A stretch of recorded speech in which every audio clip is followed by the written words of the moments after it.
Good day everyone. I'm Midshipman Bunyag from Amitis. I will discuss today how to announce distress message, urgent message, and safety message. Mayday, Mayday, Mayday. This is MB Bunyag, call sign Taurus, IMO 131245, position at 37 degree, 02 minutes north, 123 degree east. We are experiencing engine failure, requesting immediate assistance. We are in urgent need of help, and our present condition is critical. Our vessel in VLCC and our crew consists of 50 crew members. We are currently unable to proceed under our own power. Please acknowledge receipt of our message. Over. Panpan, Panpan, Panpan. All station, all station, all station.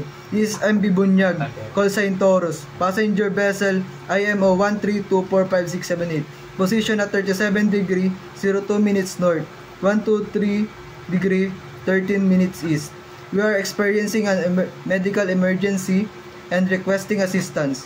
The situation is one crew sleep on the stairs at engine room, and now life-threatening at the moment. That we are requesting help or advice.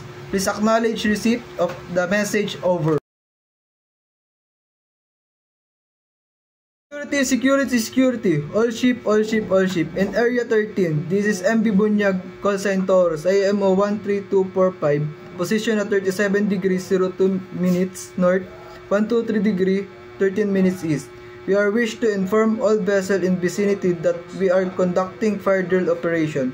Please keep a safe distance at least 300 miles and exercise caution when navigating the area. The message is for safety and operation awareness. Over.